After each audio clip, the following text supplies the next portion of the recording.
Assalamualaikum warahmatullahi wabarakatuh. Assalamualaikum warahmatullahi wabarakatuh. Alhamdulillahirabbil alamin. Allahumma shalli ala sayyidina Muhammadin amma ba'du. Pemirsa dan jamaah setia Masjid An-Nida TPI, pecinta nikmatnya sedekah. Semoga dalam hal ini kita senantiasa mendapatkan keberkahan dari Allah Subhanahu wa taala dengan diterimanya segala amal ibadah kita dan Allah bimbing kita untuk tetap menuju di jalan Allah Subhanahu wa taala. Amin ya rabbal alamin. Pemirsa, para pecinta nikmatnya sedekah, kami senang sekali tentunya pagi ini dapat menjumpai Anda dalam acara yang pasti sudah kita nanti-nanti kehadirannya. Kita senang dalam acara ini, kita senantiasa menuntut ilmu guna mendekatkan diri kita kepada Allah Subhanahu wa taala. Pemirsa yang dirahmati Allah, bahwasanya hari ini kita akan melanjutkan kembali penjelasan kita. Nanti yang Ustadz sampaikan masih dalam bab niat. Bahwasanya nanti Ustadz akan menyampaikan ada 3 orang yang terjebak di dalam goa. Diminta kepada Allah agar bisa keluar dari gua tersebut. Bagaimana kisahnya nanti guru kita akan menjelaskan dalam masih mengkaji kitab Riyadhus Shalihin. Oleh karena itu untuk keberkahan ilmu yang kita raih ini dan manfaatnya kita mohon kepada Allah semoga para penulis kitab-kitab yang kita pelajari dan para guru yang mengajarkan kita semua Allah berikan kenikmatan, Allah panjangkan umurnya, Allah tambah ilmunya dan kita pun semuanya demikian yang mengaminkannya. Al-Fatihah. A'udzubillahi minasyaitonirrajim. Bismillahirrahmanirrahim. Alhamdulillahirabbil alamin arrahmanirrahim maliki yaumiddin. Iyyaka na'budu wa iyyaka nasta'in ihdinas siratal mustaqim siratal ladzina an'amta 'alaihim ghairil maghdubi 'alaihim waladdallin. Amin. Dan nanti dalam acara ini pun kami mengajak pemirsa yang ada di rumah bisa bergabung dengan kami di line telepon 021 877977000 atau di 021 877988000. Mari kita simak langsung pemaparan kitab Riyadhus Shalihin masih dalam bab niat yang insyaallah disampaikan oleh guru kita. Silahkan Ustaz. Terima kasih Ustaz Albar. Assalamualaikum warahmatullahi wabarakatuh.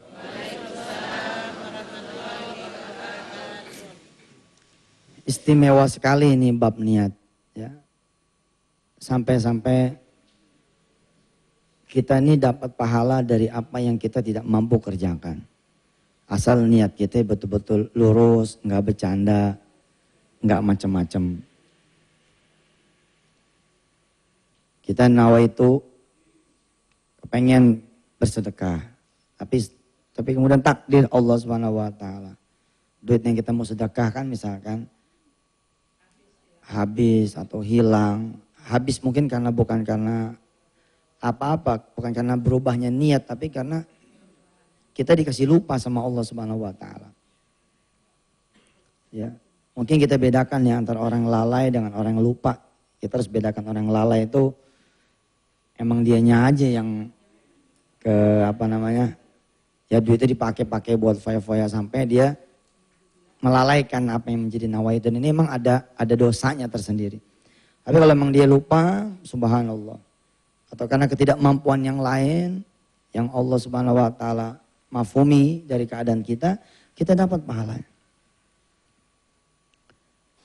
Dari bab niat intik mula saya belajar dari guru-guru saya, dari para alim ulama bahwa subhanallah biwasilatin niyah, dengan wasilah niat kita dapat pahala yang panjang dan besar sekali. Sebelum kemudian perbuatan itu sendiri kita bisa laksanakan. Kemarin saya beritahu bahwa kita bisa dapat dapat pahala sholat malam dari sebelum tidur kan. Karena niat nanti mau bangun malam. Seorang siswa dapat niat, dapat pahalanya sekaligus. Bila kemudian jalan menuju sekolah, menuju madrasah, menuju perguruan tinggi tempat menuntut ilmu, bila kemudian mengawali dengan nawaitu lillah karena Allah Subhanahu wa taala. Melihat masjid doyong, melihat madrasah yang sudah pengen roboh, terus kita bilang, ya Allah andaikan saya bisa menjadi orang kaya, saya akan tegakkan itu masjid. Udah dapat pahalanya. Ada dulu di zaman Musa alaihissalatu wassalam. Ada seorang Yahudi yang melewati bukit ya, pasir. Gunung pasir, lalu kemudian dia bergumam kepada Allah. Kalau aku memiliki gandum sebanyak gunung ini, maka aku akan bagikan kepada Bani Israel yang sedang kelaparan. Lalu Allah mewahyukan kepada Musa alaihissalatu wassalam bahwa kana lahu ajrun. Buat dia pahala itu. Seakan-akan gunung itu betul-betul berubah menjadi gandum. Padahal gunung itu tentu tidak akan pernah berubah menjadi gandum kecuali Allah izinkan tentu saya. Nah, saya juga mengajarkan kepada diri saya dan Bapak dan Ibu semua. Kalau pengen dapat niat yang lebih ketika Bapak Ibu datang ke sini misalkan. Satu, betul-betul niat nuntut ilmu karena Allah. Ya, buktinya karena Allah apa? Kalau saya kagak ada, jangan kesel. Ya. Kalau saya kagak ada situ kesel, itu tanda situ datangnya bukan karena Allah. Tapi karena Yusuf Mansur. Walaupun beberapa alim ulama yang arif billah mengatakan bahwa mahabbah kepada guru juga ini sesuatu amal soleh yang Masya Allah. Kecewanya bukan kecewa karena apa? Kecewa karena tidak bisa mendapati sang guru. Tapi ya kita bisa deteksi lah. Nih kita punya sensor hati kan. Betul-betul karena Allah apa karena itu orang gitu. Yang kedua ketika saudara datang ke sini secara langsung misalkan. Saudara niat sekalian. Sampai sono saya mau sholat malam. Terus niat lagi. Apa yang didapat mau saya ajarkan. Wah itu luar biasa itu. Niatnya itu berlapis-lapis, berganda-ganda, panjang, banyak, besar. Subhanallah. Luar biasa ya niat ini. Dan karena niat ini pula lah mudah-mudahan kita terhindar. Ya, dari perbuatan yang bukan karena Allah Subhanahu wa ta'ala. Bapak Ibu yang dirahmati Allah, ada cara gampang buat Ibu dan Bapak yang tidak bisa membaca kitab.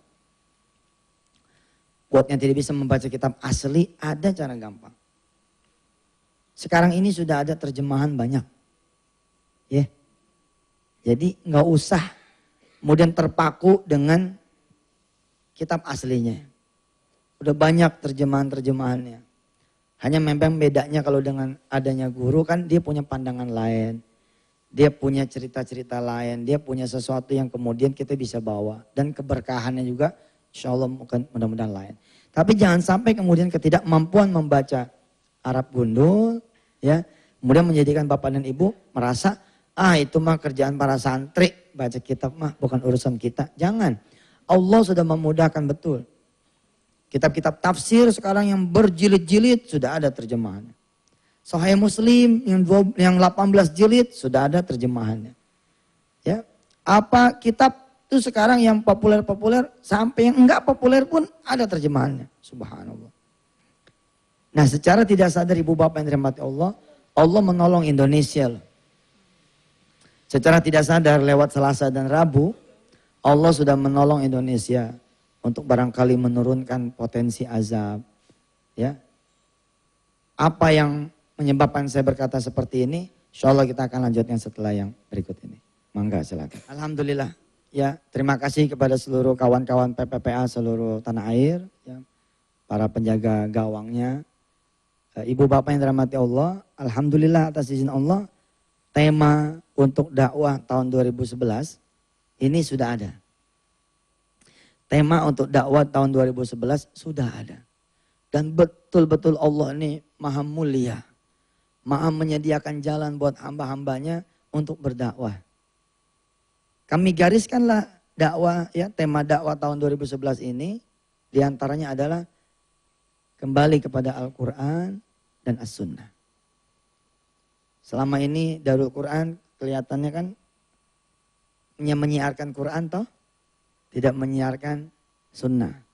Padahal kalau kita mau lihat ketika kita semua alhamdulillah atas izin Allah menyiarkan one day one ayat, kita pun menyiarkan Ihya'us Sunnah. Sebenarnya sudah seperti itu, tapi tidak telak bahwa kita memasyarakatkan nih Al-Quran dan As-Sunnah atau Al-Hadis.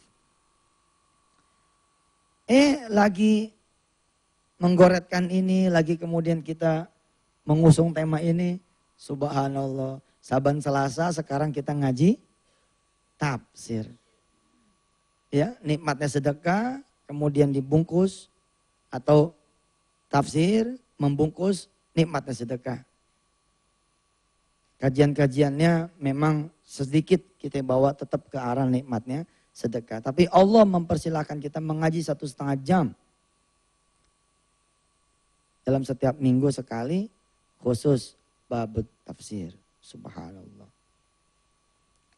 Reboknya kita dapat Riyadhus Shalihin. Dan Riyadhus Shalihin ini isinya adalah kajian tentang hadis. Ya.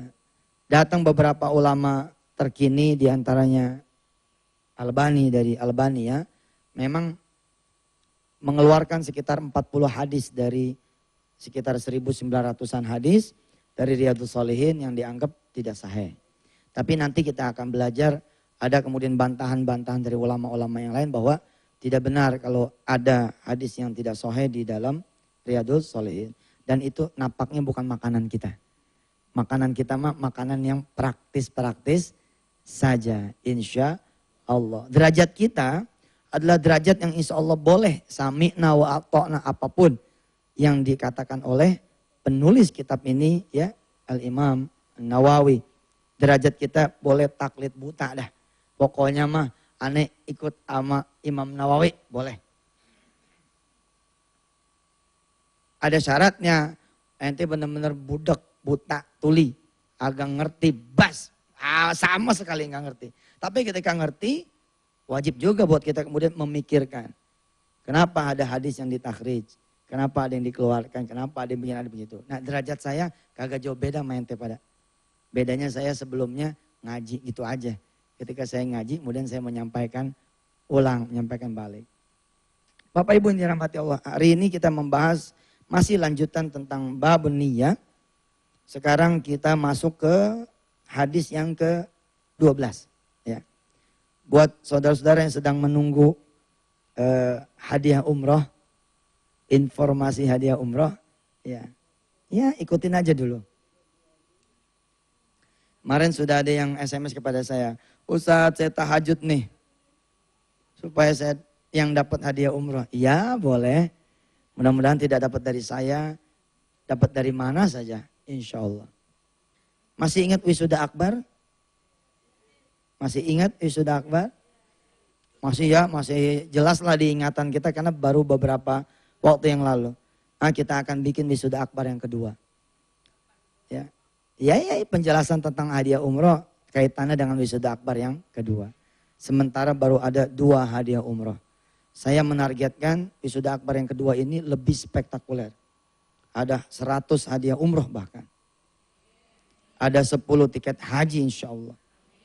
Bahkan ketika saya berangkat pergi ke masjidnya Imam Sudes. Apa nama masjidnya? Masjid Imam Sudes apa namanya? Alah dikasih lupa saya.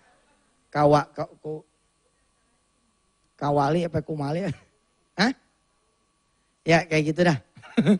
Ini pagi-pagi dikasih blank nih lupa. Itu waktu saya ke sana atas izin Allah, itu Pak digantung mobil Pak. Mobil baru digantung. Dikasih pita kayak di depan bank-bank itulah. Ya kan di depan bank kan suka dipajang tuh hadiah mobil Mercy apa segala macam toh. Nah ini di depan masjid dipajang tuh sedan. Sedan anyar, sedan terbaru. Lalu saya dijelaskan, saya dijelaskan oleh si guide, oleh yang kemudian membawa saya perkenalan dengan para staf di manajemennya Imam Sudes. Apa beliau bilang? Ini adalah hadiah untuk pemenang lomba hifzil Quran. Lombanya masih kapan tahu, hadiahnya udah dipajang. Iya, Masya Allah. Subhanallah. Ini ntar sore nih saya akan ngumpul nih dengan pedagang-pedagang pasar mobil. Saya mau godain nih salah satu di antara 300 orang. Barangkali berkenan atau patungan begitu, ya, ada satu hadiah mobil jenazah. Lah iya, buat hafiz Quran ngapain juga sih mobil, ntar malah jadi lupa lagi. Tapi buat lembaganya kita kasih.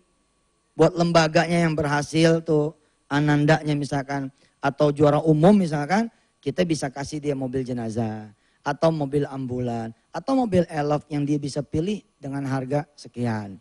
Kan boleh saja sah, so? Iya. Hafiz-hafiz Quran, kita kasih kayak gitu. Nah, kayak ini kaitannya dengan wisuda akbar yang kedua. Bagaimananya kita ngaji dulu. Bismillahirrahmanirrahim. Wa an Abi Abdurrahman Abdullah bin Umar ibn al-Khattab radhiyallahu anhuma qala sami'tu Rasulullah sallallahu alaihi wasallam. Dari Abi Abdurrahman Abdullah bin Umar ibn Khattab, ini riwayatnya dari beliau. Dia berkata, sami'tu Rasulullah, aku mendengar Rasulullah sallallahu alaihi wasallam yaqulu, berkisah, bercerita, berkata, bersabda. Saya coba lihat terjemahannya. Sorry, maaf. Boleh saya pinjam? Enggak. Terjemahan. Terima kasih.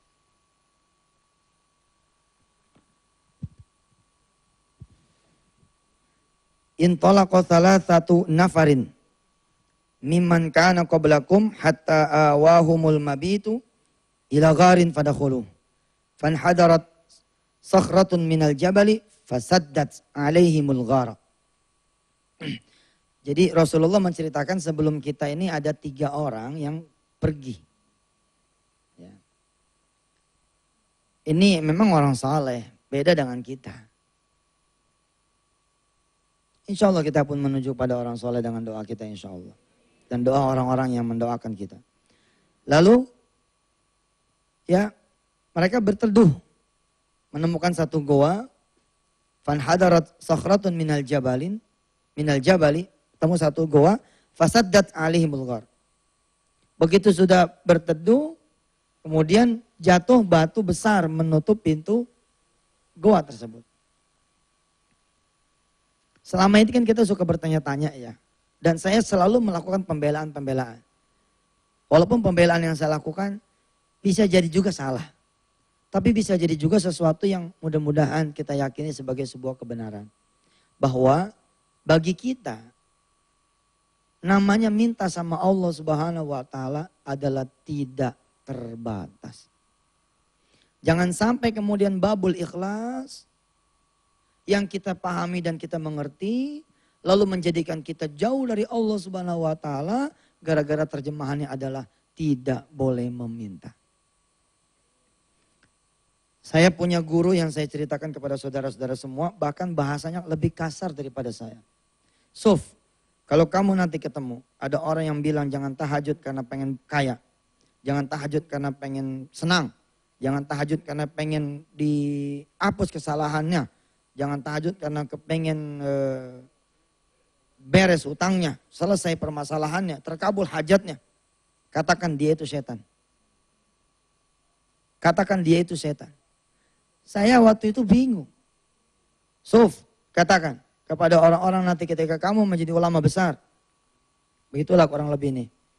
Kalau nanti kamu mendapati ada orang-orang yang mengatakan bahwa gak boleh berharap apa-apa sama Allah ketika kalian bersedekah, maka katakanlah kamu itu setan. Halus sekali. Maaf ya buat saudara-saudara yang tidak setuju, jangan tersinggung. Ini bukan kalam saya. Ini kalamnya guru saya. Silakan kalau Anda mau marah, marahlah dengan guru saya. Siapa yang pengen tahu namanya dan di mana alamatnya, datang ke sini karena orang yang masih hidup. Tinggalnya juga di Jakarta. Yang satu sudah meninggal dunia, ada di Menes, Pandeglang. Apa beliau bilang? Kurang lebih ini 2 sama. Setan itu kerjaannya di satu sisi nyuruhin orang kepada Allah Subhanahu wa taala, di satu sisi menjauhkan. Bagus gak menyuruh ikhlas karena Allah? Bagus, tapi di saat yang sama dia menjauhkan kamu dari Allah. Apakah itu bukan perbuatan setan? Kita dijauhkan dari Allah, jangan minta-minta sudah. Jangan. Ikhlas karena Allah. Padahal ada hak kita di situ. Iyyaka na'budu wa iyyaka nasta'in. Yang satu juga ibadah, yang satu juga ibadah. Bertahajud adalah ibadah, berdoa setelah tahajud adalah ibadah. Bahkan berdoa sebelum tahajud juga adalah ibadah. Berdoa setelah sedekah adalah ibadah, bukan saja sedekahnya. Dan berdoa sebelum sedekah pun adalah ibadah. Di hadis ini kita akan melihat bagaimana Rasulullah bertutur tentang orang-orang yang terjepit dengan kesusahannya. Terjepit di dalam goa, lalu mereka bertiga memohon kepada Allah dengan wasilah amal salehnya. Lalu apa yang terjadi? Baik, kita akan teruskan setelah yang satu ini. Ibu bapak yang dirahmati Allah dan para asatidzat, para ustadz-ustadz di seluruh tanah air. Sekali lagi saya bilang, jangan khawatir. Jangan kemudian ketidakmampuan kita mendalami bahasa Arab, lalu menjadikan kita menjadi bermasalah di dalam belajar dan mengajar. Apakah menjadi haram buat saudara mengajar dengan bantuan terjemahan seperti ini? Haram nggak? Mana ada haramnya? Yang menjadi haram adalah ketika saudara kemudian pura-pura bisa atau ingin dikatakan bisa, itu jadi masalah. Boleh apa tidak seseorang yang kemudian mengajar sebelumnya belajar? Artinya dia punya guru. Boleh nggak? Lo malah wajib belajar sama Pak. Dalam tanda petik. Ya kewajiban buat Anda semua belajar. Kemudian mengajarkan kembali. Jangan sampai, aduh saya emang nggak bisa Quran Ustaz. Lalu Anda tidak mengajar Quran. Jangan begitulah. Tapi kan ada ulama mengatakan, ada satu Ustaz mengatakan, harus ada level-level tertentu. Aduh, yassirullah, mudahkan, jangan mempersulit. Kalau yang lempeng itu disebutnya huruf apa? Alif. Kalau yang kayak mangkok ada titiknya huruf apa? Ba. Yang kayak mangkok tapi titiknya di atas 2. Ta. Yang masih kayak mangkok titik di atasnya 3. Ta. Tahu nggak tuh? Tahu. Baru segitu taunya sah buat saudara mengajarkan yang lain. Tentu jangan saudara mengajarkan dal, belum nyampe.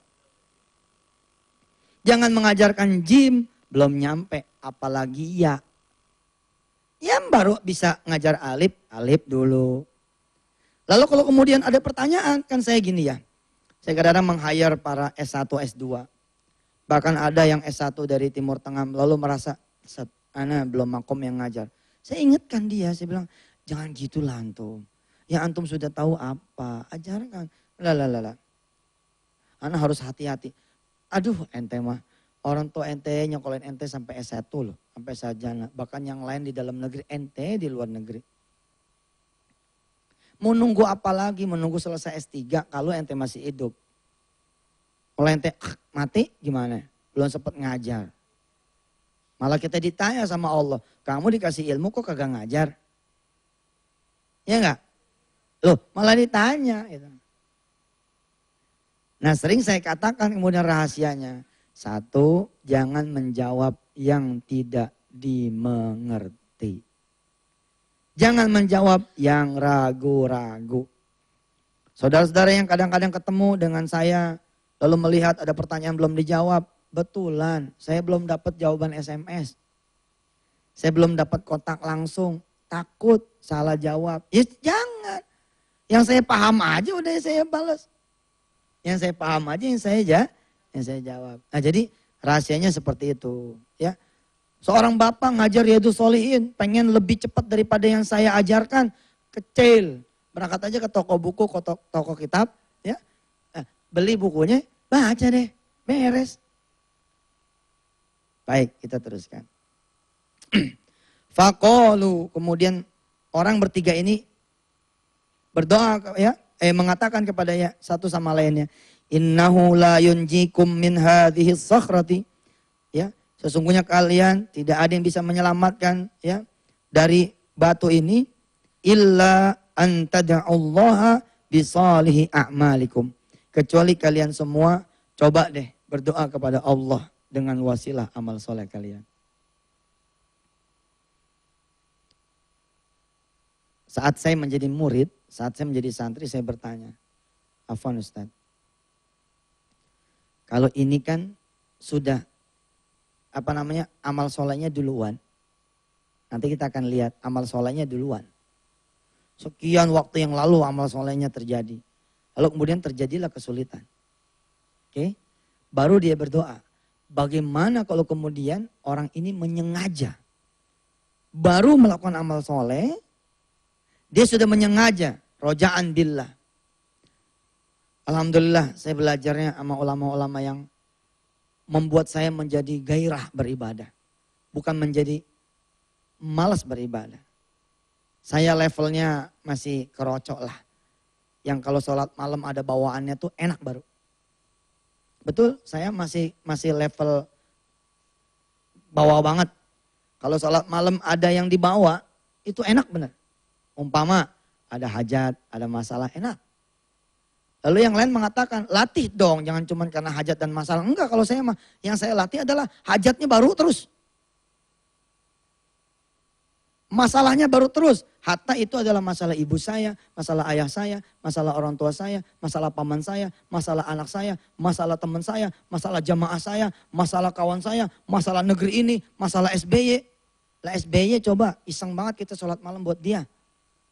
Tapi itu kita lakukan. Kenapa? Kita kepengen kepala negara begini. Ada cerita anggota dewan yang lain ngomong gak karuan. Kita bawa sholat hajat.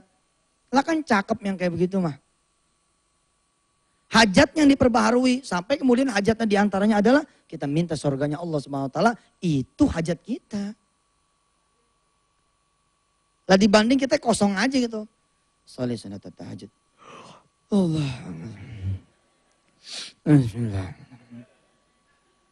Tapi yang namanya ada, coba ya Pak, ada orang kaya. Tapi situ security-nya. Beda gak sama kita yang datang pengen minjem duit? Hah? Ada direktur bank, oke? Terus ada office boy-nya, ngetok pintu. Bawain air, beda gak sama kita yang bawain proposal? Walaupun derajatnya kita tetap harus belajar bahwa to serve, melayani Allah Subhanahu Wa Taala jelas lebih baik. Tapi saya bilang, saya ketemu ulama yang Masya Allah membuat saya bergairah untuk kemudian beribadah. Tidak ditutup. Ente lagi susah aja tahajud. Ya Pak, kita lagi pengen tahajud jadi, iya juga ya malu sama Allah ah. Tuh, jadi malu sama Allah. Coba kalau bahasanya, bagus. Kalau ente punya masalah bagus, fatahajjad. Tahajudlah kamu. Iya, kan kita jadi keren tuh. Lalu nanti diajarin setelah kamu bebas tahajud, bebas masalah, tahajud lagi. To thanks, untuk berterima kasih kepada Allah Subhanahu Wa Taala. Cantik. Maka ketika saya mengatakan, boleh enggak kalau kisah ini dibalik? Boleh dia bilang. Hadis ini menunjukkan Rasulullah tidak melarang kita meminta dengan wasilah amal soleh. Qala rajulun minhum, berkata kemudian satu orang di antara yang tiga. Allahumma kana li abwani syaikhani kabirani. Ya Allah, sungguh aku punya dua orang tua, ya, ayah dan ibu. Kita kan suka mendengar kisahnya hanya ibu ya.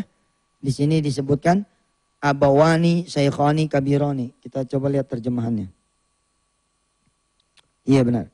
Ya Allah, saya dahulu mempunyai ayah ibu yang sudah tua renta. Ya. Selama ini kisahnya yang mungkin saudara-saudara dengar ada yang sepotong. Dia cuma punya ibu. Kasihan ayah. Ya, hadisnya ibu doang, kagak ayah mah. Apalagi kalau ayahnya habis kawin lagi, kagak diurusin. Jangan begitulah. Tetap aja ayah sama ayah ya enggak? Insya Allah, mohon maaf kepada para ayah ya. Wa kuntu la aghbiku qablahuma ahlan wala malan. Saya ini terbiasa gitu. Saya ini terbiasa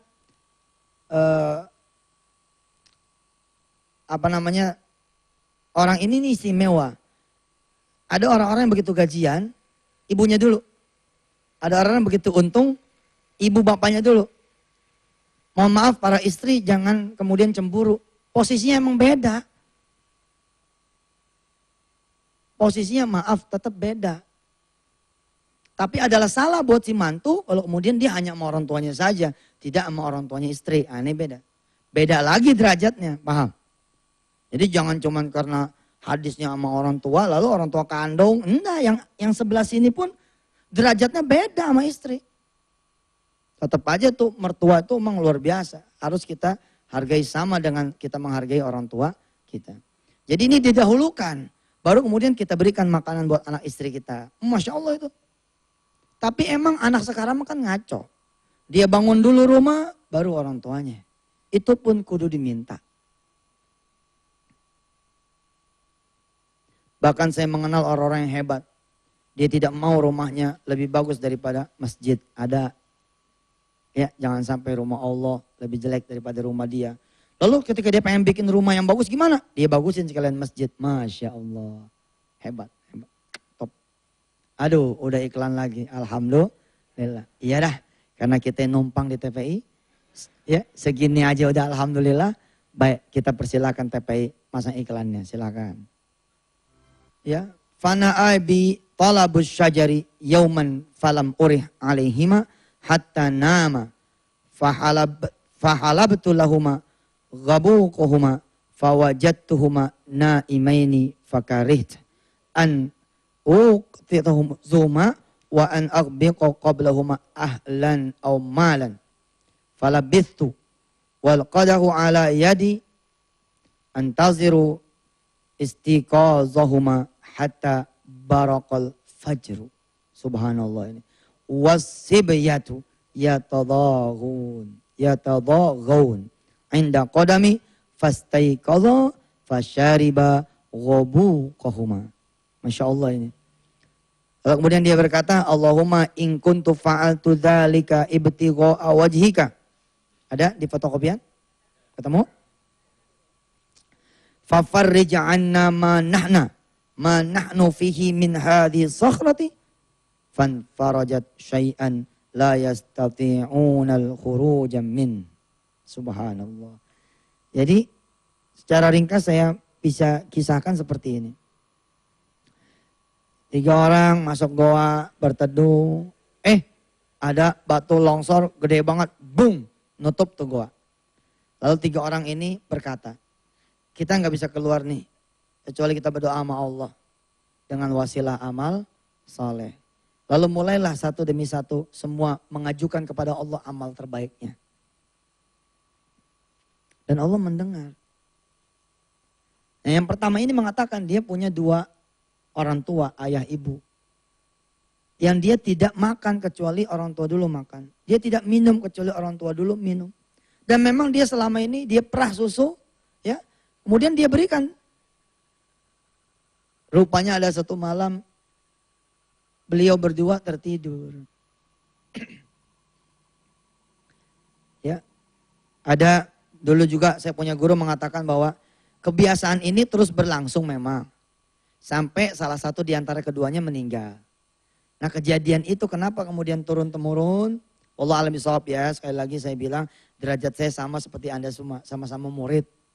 Jadi tolong saya dikoreksi kalau umpama saya salah. Kejadian ini kejadian lupa, ya. Kejadian lupa ini terjadi ketika kemudian si ayah meninggal. Bukan kejadian lupa, kejadian tidur. Kejadian tidur tuh orang tua ketika si ayah sudah meninggal, hanya ibunya. Makanya kemudian jatuhlah ke Indonesia, riwayatnya seperti itu, hanya ibunya saja yang dikasih.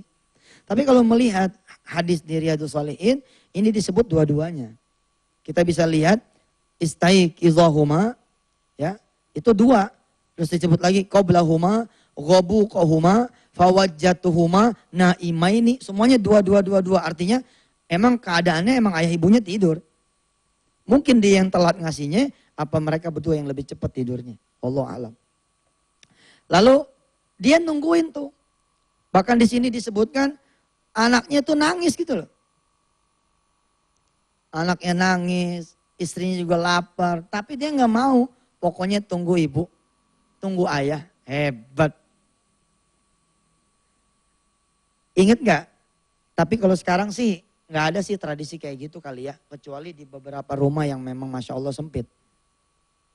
Yakni jangan lo makan sebelum bapak lo ngambil. Kita kan diajarin gitu ya. Terus yang gede buat bapak. Lo ceker aja. Sama sayap. Ya. Kalau begitu namanya apa itu? Namanya bapak yang kagak kasihan sama anak. Tapi enggak, itulah ajaran yang benar. Bapak yang baiklah kemudian memotong ayam yang gede buat dibagi lagi kepada anaknya. Enggak benar itu. Ya Allah salam, betul. Iya, tapi dalam pertemuan pertama, maksudnya dalam menit-menit pertama, ajarkan anak bahwa hak dia di bawah hak bapaknya.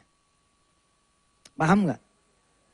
Tapi adalah kesolehan si bapak kalau kemudian kamu mau potongin bagi dia. Dan kebaikan juga buat bapaknya. Ayo kamu yang duluan, asal kamu mau berdoa. Oh, mimpinlah anaknya berdoa. Boleh duluan. Tapi bahwa itu harus diajarin, iya. Zaman dulu nih, nih orang macul nih. Terus kiai lewat, diem gak tuh maculnya? Diem. Kalau orang sekarang, gak peduli lagi. Coba. Nih bedanya santri dulu sama santri sekarang. Ini pertigaan nih, pertigaan. Ini ada santri dari sini nih jalan. Terus ada ustadz dari sini jalan. Kalau santri dulu dia diam tuh. Nungguin ustadznya lewat. Assalamualaikum ustadz, waalaikumsalam. Kalau perlu cium tangan kemudian ngekor di belakangnya. Tapi kalau anak sekarang enggak. Ustadz duluan ya. Klakson doang. Din. Aduh. Subhanallah. Betul. Jangan ngiri ketika ada ulama gelasnya paling gede. Betul nggak? Saya tuh pernah nangis waktu kecil, pernah nangis nih sama Muammar. Kayaknya kok dibeda-bedain banget. Waktu kecil kan kita ngaji ya jadi korek gitu. Itu nggak ada makanan. Asli nggak ada makanan. Saya ditawarin mau air putih apa air bening. Lah kan saya bingung ya. Bedanya apa air putih sama air bening? Saya khawatir ada sesuatu ya saya minta. Enggak, saya bilang terserah gitu. Rupanya kalau air putih itu susu Ji. Kalau air bening itu ya air putih. Kita yang salah. Yang benar itu dia. Yang putih itu ya susu. Keluarin tuh air bening, bener-bener air bening Pak. Sampai saya kagak minum, takutnya itu air kolam. Nggak ada keluar bekakak ayam, nggak ada keluar apel, nggak ada keluar jeruk. Begitu Ustadz Muammar ZA datang, segala rupa keluar. Saya waktu itu bilang, tuan rumah, setelah ngaji nggak boleh gitu.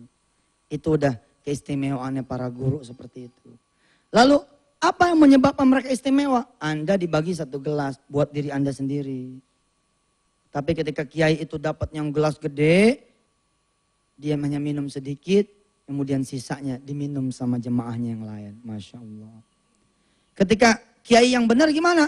Ketika dapat bekakak ayam, dipanggil murid-muridnya. Sini mendekat, sini mendekat, sini mendekat. Nih lu piringnya ya, gua ayamnya. Dibagi potong-potong gitu. Malah kiai yang baik, saya juga berusaha mewariskan. Kalau bisa kita merenain dulu. Sampai kemudian habis. Sampai dia nggak oh itu yang benar. Tapi mau tahu yang lebih benar lagi gimana? Yang lebih benar lagi saya coba ngejalanin juga. Ya, aneh duluan ya supaya ente nyusul. Nah itu aneh selamat juga tuh. Aneh duluan. Yang lain nyusul. Lah kan sering tidak ada yang berani kemudian mengambil makanan itu kecuali sang ustadz berdiri dan mengambil makanan. Ini nggak ada yang bangun nih, kok nggak ada yang bangun? Kata tuan rumah, Ustadz duluan, baru yang lain ngikut. Subhanallah. Nah kalau udah begitu gimana? Komando Ji. Komando, garisnya komando. Jangan kita ngambil piring kasih.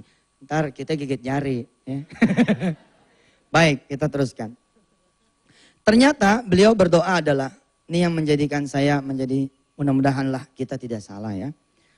Lalu dia berdoa, ya Allah, kalaulah apa yang kulakukan, in kuntu fa'altu dzalika ibtigha'a wajhika, berharap engkau punya redha. Fafarrij anna ma nahnu fihi min hadhihi sakhrati. Atau kalau dalam bahasa kita, fafarrij anna humumana. Kira-kira begitu. Ya Allah ya Rahman, berikanlah kemudian geseran batu. Tolong geser nih batu. Fanfarajat syai'an. Tapi la yastati'unal khuruja minhu. Emang bergeser, tapi dia belum bisa keluar. Kisah yang kedua adalah qol al-akharu. Yang satu lagi kemudian berkata, Allahumma innahu kanat li ibnatu ammin. Ya. Allahumma innahu kanat liya ibnatu ammin kanat ahabban nasi ilayya. Wa fi riwayatin kuntu uhibbuha ka asyaddi ma yuhibbur rijalu an-nisaa. Saya nih punya saudara cantik sekali. Ibnatu ammin, anaknya paman di sini disebut. Saya tuh cinta sama dia. Bobogoh, cak orang Sunda ya. Nah, seneng. Hoyong. Nah, kalau bahasa Jawanya apa? Tresno. Ya, tresno ya. Pengen gitu loh. Fa'aradtuha ala nafsaha. Famta'anat minni hatta alamat biha sanatun minas sinin. Nggak ketemu lagi nih lama begitu. Kemudian fajaatni fa'ataituha isyrina wa mi'ata dinarin. Si perempuan ini punya kesulitan itu loh. Terus dia datang, saya butuh duit nih. Oh dijabarin sama si lelaki ini. Oke, tapi dengan syarat. Itu.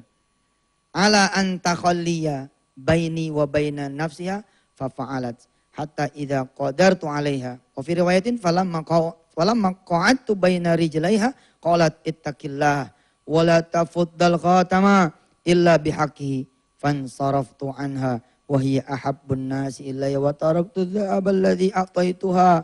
Allahumma in kuntu fa'altu dzalika ibtigha'a wajhika fafruj ya anna ma nahnu fihi. Lagi-lagi apa? Fanfarajatis sakhratu ghaira annahum la yastati'unal khuruja minha.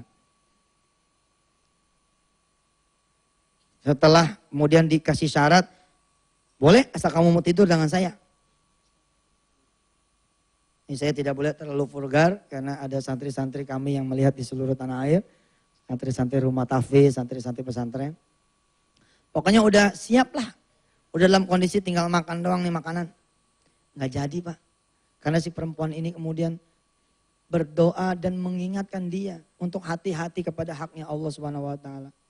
Kecuali dengan akdun nikah.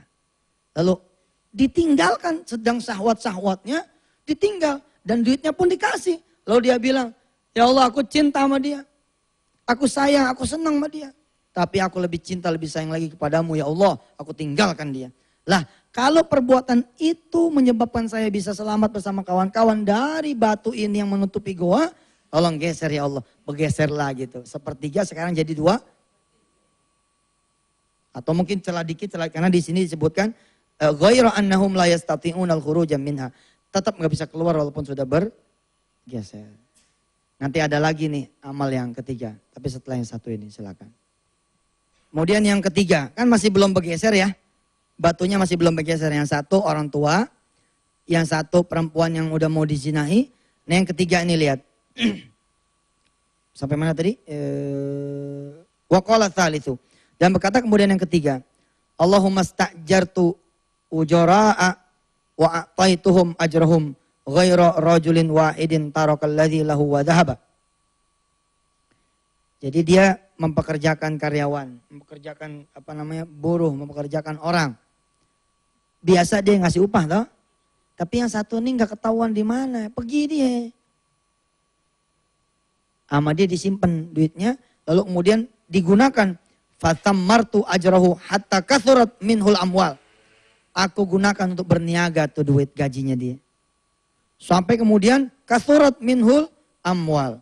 Sampai kemudian banyak tuh hartanya dari gaji dia itu. Nggak taunya faja'ani ba'dahin. Faqala, lalu kemudian orang ini mendatangiku setelah ba'dahina faqala, setelah lama sekali. Kemudian majikan ini berkata, "Ya Abdullah, addi ilayya ajri." Sorry. Lalu kemudian orang ini berkata, kasih saya upah. Wahai hamba Allah, berikan upah saya yang dulu. Ya, ya Abdullah, addi, wahai majikanku, wahai hamba Allah, addi ilayya, tunaikan kepadaku ajri. Dulu upahku yang belum sempat ku ambil. Fakultu kullu ma tara min ajrika minal ibili wal baqari wal ghanami wal raqiqi. Tuh, duit kamu udah jadi kontrakan, udah jadi motor sewaan, udah jadi mobil rentalan, udah jadi tanah ini, tanah itu, karena kamu nggak ngambil udah 20 tahun lamanya misalkan nih. Oh di sini dikisahkan ya udah jadi apa? Onta, sapi, domba, dan budak yang mengembalakannya. Lalu dia bilang, faqala ya Abdullah. Ini buat kamu tuh. Budak ini kemudian bilang, bercanda nih. Ya. La tastahzi'u bi. Bercanda nih. Lalu si majikan ini bilang, fakultu la astahzi'u bik. Saya tidak bercanda. Ini adalah milik kamu. Fa'akhodahu kullahu fastaqahu falam yatruk minhu syai'a. Ini falam yatruk minhu syai'a. Mungkin ada harapan kecil di majikannya. Mbok jangan dibawa semua. Ternyata dibawa semua Pak. Lalu dia bilang kalau saya redo. Allahumma in kuntu fa'altu dhalika ibtigha'a wajhika fafruj 'anna ma nahnu fihi. Fanfajaratis sakhratu fakharaju ya yamshun. Yang terakhir ini kemudian menggeser tuh batu. Jadi boleh nggak kemudian orang-orang berkumpul satu keluarga mengatakan, ya Allah jika ada amal soleh di antara kami semua nih anak-anak mantu cucu dari ibu kami ini. Yang kau terima sebagai amal soleh dari kami untukmu ya Allah berharap keridhaanmu. Tolong sembuhkan ibu saya jika memang umurnya panjang. Tapi kalau memang umurnya pendek ya Allah berikan dia husnul khatimah. Boleh nggak? Boleh. Lah saya nanya kebalikannya. Ustadz, guru, kiai, Habib, maaf. Kalau saya sebelumnya. Apa dia bilang? Ente niatnya apa? Ente kan niatnya berdoa tau sama Allah. Ente niatnya minta pertolongan Allah kan? Lah walaka man nawaita. Walaka man nawaita. Buat kamu apa yang kamu niatkan. Alhamdulillah. Besok Rabu kita sudah mulai masuk nanti babut taubah, bab pertaubatan, bab taubat. Saudara-saudara yang dirahmati Allah, mudah-mudahan ya apa yang disampaikan oleh saya ini bisa dikembangkan lagi. Dari bab niat hadisnya banyak. Ustadz Hartanto kemarin membahas hadis yang pertama, langsung yang ke-11 dan saya nerusin yang ke-12. Berarti ada yang belum dibaca. 2, 3, 4, 5, 6, 7, 8, 9, 10 belum. Baca di rumah. Baca di rumah. Beli bukunya, beli kitabnya. Saya punya sahabat Irwan Kelana namanya, telepon saya. Ustadz, mau lapor nih sama guru. Lapor apaan? Riyadhus Shalihin udah beres. Dikaji. Oh ya? Rupanya atas izin Allah, saya pernah ngasih tahu sama dia. Dulu sebelum kemudian dijadikan tagline dakwah. Sebelum dijadikan kemudian gerakan dakwah. Jirwan. Ente ngapalin satu hari satu ayat. 1 tahun 3 juz. Ente bahas hadis, 1 hari 1 hadis. Itu yang namanya Riyadhus Shalihin. 3 tahun kelar. Nih. 3 tahun kelar insya Allah. Insya Allah. Ternyata dia setahun setengah kelar. Jadi dia bacanya sebelum subuh 5 hadis. 3 hadis bersama anak-anaknya. Cara bacanya gimana? Boleh saya contohkan cara bacanya. Umpama saya adalah abang ya dari adik-adik saya. Coba. 1, 2 yang muda-muda sini. Sini. Mana lagi? Saya butuh 5. Sini. Ya boleh. Sini. Muter sini. Duduk. Afwan. Oke, nah umpama saya ayah. Ya. Dari 4 anggota keluarga saya. Oke. Sebenarnya modalnya modal terjemahan aja. Cara bacanya jangan seperti saya tadi. Kalau saya kan tadi saya yang baca toh. Ini jangan saya yang baca. Bacanya bergilir. Nih kamu baca. Gitu. Nanti begitu dia selesai baca lagi hadis yang berikutnya. Baca lagi hadis yang berikutnya. Baca lagi hadis yang berikutnya. Kemudian selesai. Berdoa. Begitu aja. Saya pernah ikut daurah di Madinah bersama Dr. Yahya. Alhamdulillah. Itu ada daurah mau bahas ngaji kitab Al-Mustashfa. Itu kitab tebal banget. Sorry, maaf. Ya, lebih tebal dikit daripada Riyadhus Shalihin. Lalu ngaji itu. Di antara yang ikut ngaji itu anaknya. Masih kecil. Yang lain nih mahasiswa Madinah. Terus sama kerabat-kerabat dia, bahkan ada ulama ngaji bersama Dr. Yahya. Ini ada anak kecil, tanpa diduga begitu kan ngaji selembar gitu ya. Terus nyampe ke anak kecil ini, saya takjub tuh ngeliatnya. Anak kecil ikut ngaji. Kemudian saya nanya tuh, kok anak kecil ini ikut ngaji, emang dia paham apa? Apa beliau bilang? Yang penting nih anak pernah baca gitu. Walaupun gak ngatri, tapi insya Allah kalau pernah baca mah namanya ada asarnya, ada bekasnya. Ya Pak, jadi caranya begitu ya. Ya, jadi kasih satu-satu orang baca, kasih satu-satu anak baca. Kalau Bapak punya pengajian, dia yang baca. Nah, insya Allah ya. Tapi karena ini adalah di TV, saya tidak melakukan itu. Kalau melakukan itu nanti panjang judulnya. Silakan Pak, kembali ke tempat masing-masing. Baik, ada yang mau bertanya? Silakan. Oh, tinggal 1 menit. Tinggal 1 menit ya, menuju segmen yang berikutnya ya. Kita masih punya berapa segmen? Masih punya 1 segmen. Di ujung segmen yang terakhir ini, saya ingin mengingatkan kepada kaum muslimin muslimat di seluruh Indonesia. Anda ini terkenal jorok, kotor, enggak bersih. Ya, bahkan Masya Allah sampai di kampung saya sendiri. Kadang-kadang prihatin kita. Pokoknya kalau yang kotor, jorok, enggak bersih, bau, dekil, dekumel, itu mesti muslim. Ampun dah. Wala fi Indonesia, wala fi Mesir, wala fi Saudi. Nah cobalah saya menghimbau lewat layar kaca ini, lewat layar kaca TPI. Coba tuh kalau naruh sendal yang rapi, ya kayak di Darut Tauhid gitu loh. Naruh sendal tuh, petrenongan kalau kata orang Betawi kayak gitu, itu dilihatnya kagak enak. Terus masa pagi-pagi udah ada sampah aqua, udah ada sampah apa namanya, botol. Udah ada, iyalah, sorry ketelepsut nih mulut ya, nyebut iklan. Ada apa namanya, orang lain boro-boro dapat lontong isinya, dapat kulitnya doang. Itu pun ngelihat doang. Kalau bisa ibu bapak yang dirahmati Allah, coba jadilah muslim muslimah, jadilah keluarga muslim yang bersih gitu. Nah santri-santri ayah nih di seluruh tanah air, rumah-rumah tahfiz, coba hidup yang bersih. Habis makan dicuci langsung, ya pakaian-pakaian kotor, sampah-sampah. Jangan sampai kalau begitu pasarnya pasar orang Islam aja, isinya pada kopiahan semua. Justru di situ sampah paling banyak. Jangan begitulah. Kita yang malu nih. Kalau bisa ya pemirsa, tolong kebersihan ini dijaga.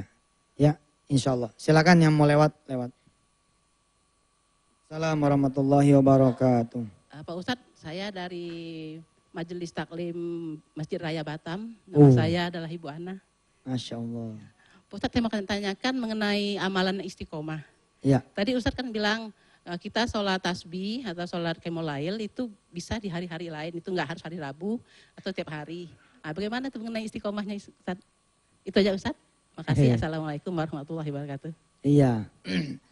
Tadi pemirsa ketika off air saya menjelaskan tentang bid'ah dan tidak bid'ah. Tadinya sih saya kagak mau on air karena yang ini perkara wilayah debat. Tapi ditanya, kira-kira beginilah. Amalan tuh ada yang warid, ada yang tidak. Sholat tasbih itu hadisnya hadis ahad. Hanya satu orang yang meriwayatkan. Begitulah yang saya ketahui, yang saya belajar. Banyak kemudian ulama yang membolehkan. Bahkan mewajibkan seumur hidup sesuai dengan hadisnya. Sekali. Tapi ada yang kemudian tidak. Kalau saudara-saudara kemudian nginep di hotel bagus di Mekah. Kan suka ada Quran dan kitab hadis. Begitu bab tasbih, saudara buka, nggak ada penjelasan kecuali satu, bid'ah. Tapi jangan khawatir, di kitab-kitab yang lain ada. Nah tapi kemudian menjadi masalah adalah, ketika saudara misalkan mewajibkan tiap malam Senin tasbih, ini memang jadi masalah tersendiri. Supaya tidak menjadi kategorinya kan, walaupun kan ada ulama-ulama yang memang hati-hati ya, dia tidak mau pakai kecuali yang sahih. Padahal hadis ahad juga, ini kategorinya masih hadis gitu. Dia belum maudhu, belum palsu. Sedangkan yang dhaif pun masih hadis, cuman dia hadis dhaif. Sedangkan kita semua tahu ulama sepakat bahwa biar kata dia dhaif, asal hadis dan itu judulnya adalah amal-amalan, kita boleh melaksanakannya. Nah yang menjadi masalah adalah kemudian saudara menjadikan hari itu sebagai hari sholat tasbih. Itu jadi masalah. Supaya tidak jadi masalah gimana? Boknya geser. Sesekali hari Selasa. Di pesantren pun jadi masalah kalau misalkan wajib sholat malam. Ini kok jadi masalah gitu loh. Sesekali dimerdekain. Ini yang saya tadi jelaskan. Tentu saja saya tidak bisa jelaskan lebih panjang lagi di on air karena waktunya juga teramatlah terbatas. Mudah-mudahan nanti kita bisa bahas tentang bid'ah dan tidak bid'ah, ya. Di lain waktu yang khusus tentang bid'ah dan kita taruh di sini ulama yang memang sangat paham tentang hal itu supaya kita tidak salah. Sesekali kita bangun, lalu kemudian istri kita ngikut di belakang, sesekali maka gak apa-apa. Tapi kalau kemudian kita menjadikan itu sebagai sesuatu yang wajib, memang jadi masalah. Supaya nggak masalah gimana? Ustadz geser waktunya jangan tiap malam Jumat saja, malam Kamis, malam Sabtu, seperti itu ya. Wallahu a'lam bissawab. Masih ada waktu? Masih ada? Ya silakan. Assalamualaikum warahmatullahi wabarakatuh. Karena pas saat ini membicarakan bab sholat, Ustadz, saya ada yang mengganjal sampai saat ini mengenai sholat, ada keistimewaan sholat 40 waktu, Ustadz. Saya ada mendengar tentang sholat 40, keistimewaan Arba'in. sholat 40 waktu. Sholat arba'in. Ya, sholat arba'in. Keistimewaannya seperti apa yang bisa kita dapatkan dalam sholat arba'in atau sholat 40 waktu, Ustadz? Makasih. Ya, saya pernah baca itu hadisnya. Izinkan saya mencari lagi dan membawakannya buat para pemirsa semua. Sekali lagi kalau saya sampai kata lupa, ya itu loh Yusuf Mansur, lupaan. Ya. Kecuali sama utang, ingat insya Allah. Ya. Ingatlah mau utang mau dibawa mati. Ya, insya Allah lah. Mohon maaf ya Pak, nanti saya coba tanya dulu tentang hadis arba'in. Yang bahkan mungkin terkait dengan ibadah umroh. Di mana ada umroh yang arba'in, jadi Anda berapa hari itu? 8 hari. 40 waktu lah. Ya kayak gitulah. Ibadah haji atau umroh yang coba nanti kita bahas bersama-sama setelah saya dapat marojinya. Nah, tadi yang saya sampaikan tentang kebersihan, ini memang keprihatinan saya. Dan saya rasa keprihatinan semua lah. Apalagi sampah juga adalah masalah kita. Masalah Jakarta. Kalau bisa kita jadi duit tuh sampah gimana ceritanya tuh. Kan begitu. Oke lah kita nggak mampu jadi duit nih. Lah yang rapi lah. Kan nggak perlu punya tong toh. Nggak perlu punya tong. Ya. Digali aja kalau emang masih punya tanah sedikit. Yang ini buat sampah plastik. Yang ini buat sampah apa namanya? Kering, basah. Terus sampah lagi, yang satu lagi. Apakah sekarang tuh ada 4 ya? Organik, non organik, kira-kira kayak begitulah. Biasain itu karena emang sekarang ini Masya Allah. Maaf ya, kalau saya tidak salah. Tapi saya nggak usah nyebut negaranya deh. Ada satu negara muslim yang terkenal bersih. Kecuali satu pasar. Jadi di negara itu bersih Pak. Kecuali satu pasar. Lah pasar itu pasarnya orang kita, orang Melayu. Di yang lain tuh bersih-bersih Pak. Saya sampai sama istri saya tuh pernah berangkat itu ya Masya Allah bersihnya. Lah pasar tahu, pasar ikan bisa kagak ada airnya gimana ceritanya Pak. Kalau kita kan kalau masuk ke pasar ikan udah siap-siap dah. Udah siap-siap tuh dengan anduk, dengan tisu, dengan sapu tangan, bersih, clean, bersih. Ada satu pasar yang punya orang kita yang malah kotor, bau. Ketika saya tanya nih sama orang yang kemudian melayani saya dan mengantar saya, kira-kira jawabannya mengagetkan. Apa jawabannya? Kan saya tanya, apa nggak ada petugas kebersihan di sini? Apa beliau bilang, justru itu yang jadi masalah. Karena di sini ada petugas kebersihan. Tuh. Gara-gara ada petugas kebersihan, kadang-kadang kita merasa ada yang bersihin ini, ada tukang sampah ini, ada yang ngerapin ini, akhirnya jadi kagak rapi. Tapi kalau yang lain karena kesadaran pribadi, ya, handphone siapa tuh yang bunyi? Karena kesadaran pribadi, lalu kemudian dia melakukan itu semua sendiri. Ditambah lagi, ada pengen hemat gitu loh. Nah itu juga menjadi perhatian. Tolong ya, ibu-ibu, bapak-bapak di seluruh tanah air, tolong. Apalagi Anda semua kadang-kadang mobilnya bagus, malu kan.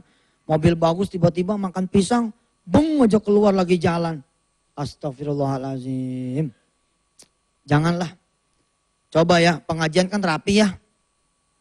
Begitu selesai pengajian bubar, Allahu Akbar. Kotornya minta ampun. Saya pernah ke Singapura, pernah ke Hong Kong. Acara betul-betul gede. Di stadion olahraga. Tapi begitu bubar juga tidak ada sampah loh. Nggak ada tuh, wala botol nggak ada. Wala plastik nggak ada. Tapi giliran kita ngaji segini semprit. Itu ada bekasnya tuh. Ya. Tolong jaga kebersihan. Jaga kebersihan karena itu juga sebagian dari kebanggaan kita sebagai umat Islam. Jangan sampai umat Islam malah menjadi stempelnya kotor, jorok, bau, dan dekil. Sampai Ustadz Syafi Antonio bilang, ayahnya mengatakan saya baru mau masuk Islam. Kalau umat Islam sudah bersih. Na'udzubillahi min dzalik. Terima kasih banyak, mohon maaf lahir batin kalau ada salah katanya. Wassalamualaikum warahmatullahi ta'ala wabarakatuh. Waalaikumsalam warahmatullahi wabarakatuh. Alhamdulillah, pemirsa yang dirahmati Allah, demikianlah kajian kita pada pagi ini. Semoga dengan mengkaji niat semakin tambah kuat niat kita untuk berbuat baik, ibadah kepada Allah Subhanahu wa taala. Ilmu yang manfaat adalah yang mengamalkan apa yang diajarkan oleh guru kita. Untuk itu mari sama-sama kita baca doa. Subhanaka la ilma lana illa ma 'allamtana innaka antal alimul hakim. Walhamdulillahirabbil alamin.